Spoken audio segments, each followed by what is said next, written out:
Okay, let's unpack this. The world's been watching the conflict in Ukraine, obviously, and well, it feels like Russia and NATO are maybe closer to a potential, direct confrontation than ever before. It certainly feels that way. There's a palpable tension. Yeah, and it naturally leads to this huge question. If it really came down to it, a full-scale conventional war between Russia and, well, the entire NATO alliance, how would the forces actually stack up? Who wins? That is the core question, isn't it? Hmm. And the reality is, while we all hope it never ever happens, understanding the raw military dynamics, well, based on the information we have, it's just crucial for grasping the geopolitical landscape right now. Absolutely. And that's really the mission for this deep dive. For you listening, we've been digging into articles and analysis like this really insightful one from the week. Right, pulling out the key facts, the figures, the strategic thinking. Exactly. We want to try and cut through all the noise and look purely at what these sources tell us about the numbers, the capabilities, maybe the vulnerabilities too. And what the likely outcomes might be, based only on this data. And of course, Article 5. We have Yeah. to factor that in. It's, the bedrock principle of NATO. Definitely. We'll try to cover, well, everything from troop counts and tanks to defense spending habits, technological edges. And even those specific flashpoints, like the Milwaukee Gap that people talk about as potential triggers. Yeah, it's all about trying to build a clearer picture, as Right. clear as we can get, of this incredibly complex military equation. All right, let's dive in. Maybe start with NATO.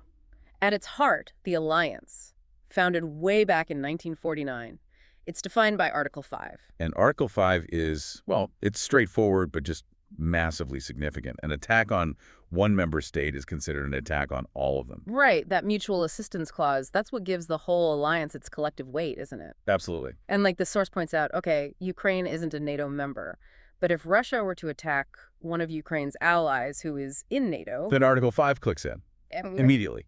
and that would theoretically commit all 32 member nations, including, the huge military might of the U.S., to that country's defense. And the U.S. is, by far the biggest contributor here. The article notes U.S. defense spending.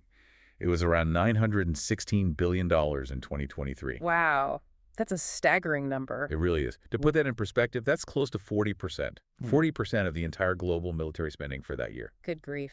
And the UK, they were the next biggest NATO spender mentioned. Yeah, roughly $74.9 billion. Still significant, but, dwarfed by the U.S. figure. So huge numbers. But we also hear that historically, many European members struggled to hit that 2% GDP spending target. It's true, but the sources do indicate that the threat from Russia has definitely spurred things on. There's a rapid acceleration now in boosting those budgets right across Europe. A real wake-up call, it seems. And the alliance itself has physically grown. Finland joined in April 2023, Sweden in March 2024. The article uses this interesting term. It describes their contribution as geostrategic. Geostrategic. What does that actually mean in this context, like practically? Essentially, it means their location on the map is, well, their primary value to the alliance strategically. Okay. Finland and Sweden joining significantly shores up NATO's northeastern flank. It gives strategic depth. It makes it much harder for Russia to maneuver, in the Baltic Sea region. Ah, right. And that protects the Baltic states. Right. Estonia, Latvia, Lithuania. The source sees them as potentially vulnerable. Exactly. That added security is seen as crucial for them, and this is where the Milwaukee Gap comes in. That name keeps popping up. Explain that. Okay, so the Milwaukee Gap Yep. is this narrow strip of land. It's right on the border between Poland and Lithuania, basically. Okay. And it separates Belarus, Russia's ally, from the Russian exclave of Kaliningrad on the Baltic coast.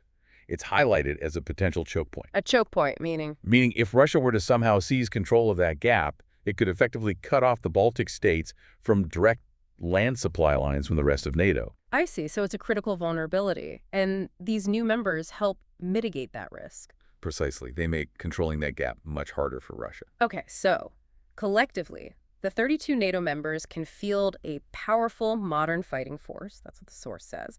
But it also flags some challenges, especially for the European side. Yeah, it does. Things like existing ammunition shortages, which is a big one, Right. and also a somewhat fragmented defense industry. Different countries making different things, not always easily integrated, and insufficient air defense coverage in some areas. These aren't minor points. No, they sound pretty significant. Ammunition shortages that directly impacts your ability to sustain a high-intensity fight, right? Absolutely. And a fragmented industry makes it slower, harder to ramp up production quickly across the whole alliance. Mm-hmm. There are defense gaps? Well, that leaves your forces vulnerable. And it raises this fundamental question, doesn't it? How would that mutual assistance agreement, Article 5, actually function in the heat of a real attack? It's never actually been tested in that way. That's the ultimate unknown. The source even mentions German intelligence assessments, suggesting Putin might even consider testing that commitment. Testing it? How? Perhaps with, say, a limited incursion, just to see how unified, how ready NATO really is when push comes to shove. Wow. That's a sobering thought. It underscores that while the principle is clear, its practical application under fire, that's still untested territory. Okay, so that gives us a picture of NATO. Collective potential, yes, but also some identified challenges and that big question mark over Article 5's real-world execution. Now let's pivot to Russia. Right, Russia. Despite, heavy sanctions and the immense demands of the war in Ukraine, the source reports something quite surprising, that Russia has apparently accelerated its military production. Significant. Accelerated? Even with sanctions? How? Well, the details aren't fully clear, but that's the assessment. And their military spending has seen a massive surge. Estimates for 2025 are around 120 billion. 120 billion euros. And as a share of their economy, that's over 6% of their GDP, which, get this, is nearly quadruple their defense budget from just 2021. Quadruple in just a few years. That's an enormous shift onto a war footing. It really is. And that German intelligence analysis we mentioned, it suggests this wartime economy isn't just producing enough for the war in Ukraine. But potentially more? Potentially generating more output, yeah. Which kind of hints that they might be preparing for something, well, beyond the current conflict. Or at least building up stockpiles. And what about manpower? How are they replenishing their forces? Well, they launched their biggest conscription drive in over a decade back in April.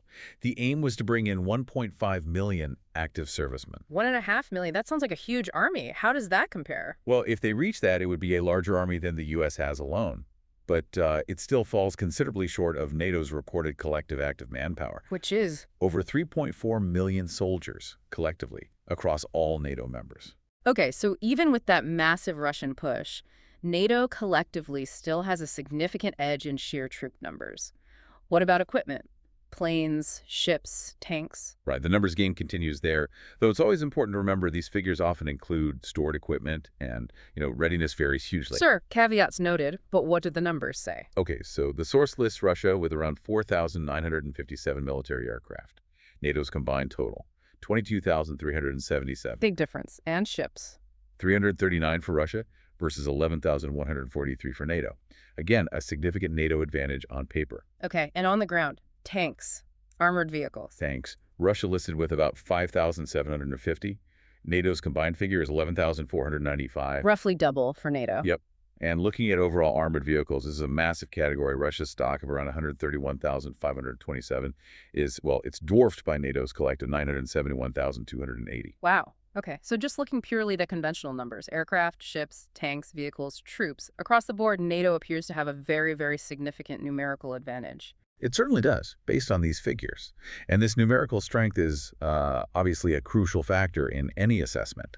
But it's not just about quantity, is it? No, exactly. The source heavily emphasizes NATO's qualitative advantages as well. That's where the picture gets maybe more detailed, more nuanced. Exactly. They talk about the technological sophistication and interoperability of NATO forces. And this isn't just, military jargon. Right. Break that down. Technological sophistication means? It means NATO generally has more advanced equipment, better sensors, more precise weapons, more advanced communication systems, electronic warfare capabilities, that sort of thing. Okay, and interoperability. What does that actually mean in a fight? Think of it like different countries' armies being able to seamlessly plug into the same network, speaking the same technical language. Okay. They have standardized equipment, or at least compatible equipment, shared communication protocols, and decades, literally decades, of joint training exercises. So forces from, say, Poland, the U.S., the U.K., Germany, they can operate together smoothly. Yeah, much more seamlessly than, say, Russia operating with its allies, if it has any, in such a conflict.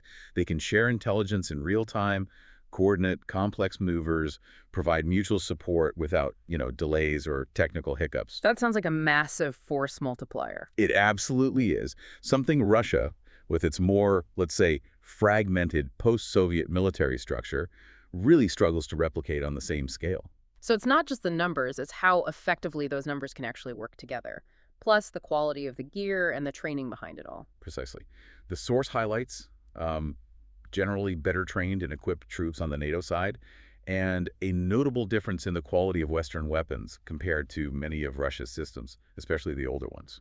Okay, so putting all of that together then. The collective numbers, the Article 5 commitment, even with the question mark, the tech edge, the interoperability, the training, what does the source conclude about the outcome of a purely conventional war? Well, based on the analysis presented in the article we looked at, the conclusion is pretty stark. It says Russia is in no shape to take on NATO in a conventional fight. No shape. Okay. And that the alliance has actually been revitalized, maybe paradoxically, by the wake-up call from the invasion of Ukraine. Interesting. So the threat has, in a way, strengthened NATO's resolve and focus. It seems so. And even hypothetically, the source suggests, if you took the U.S. contribution out of the equation entirely. Which is huge, as we said. Exactly. Yeah. But even without it, NATO's collective conventional capability is still described as formidable. The suggestion is they would likely quickly prevail in any conventional war against Russia. Okay. So the analysis in the source points pretty strongly towards a NATO victory in a purely conventional conflict. But the article doesn't quite stop there, does it? It ends with a really, really stark assessment of the ultimate danger. Yeah, this is where it gets really concerning, actually.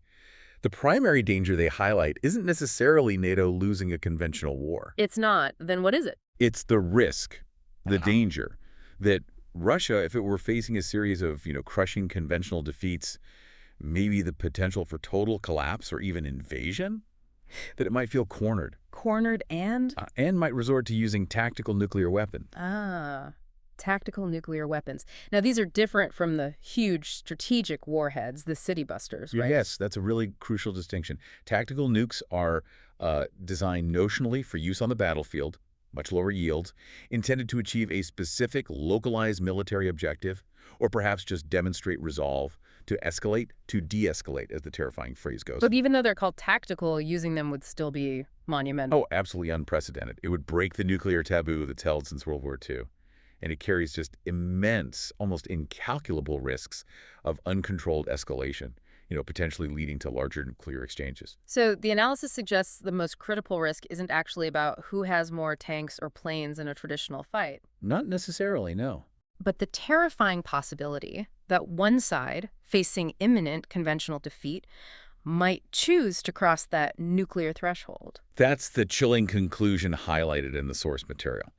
It really shifts the focus, doesn't it, from the sort of traditional battlefield balance sheet to the potential for catastrophic escalation driven purely by desperation. I mean, look at the numbers, the strategies, the potential breaking points. It certainly helps you, the listener, understand the sheer scale of the forces involved. And the incredibly complex calculations leaders on both sides must be constantly making. It really does. It paints a much clearer picture of the conventional military equation, definitely. But it also underlines that the numbers on the ground, the tanks, the planes, they aren't the only factor, maybe not even the most dangerous factor at play here. Which leads to a final thought, perhaps. Yeah, it raises an important question, I think. If the most alarming part of this whole picture isn't who wins a conventional fight, but the possibility of crossing the nuclear line if one side feels it's losing badly, does focusing only on conventional military might, on who has more tanks, actually miss the most critical calculation that leaders are wrestling with in this standoff? Something for you to consider.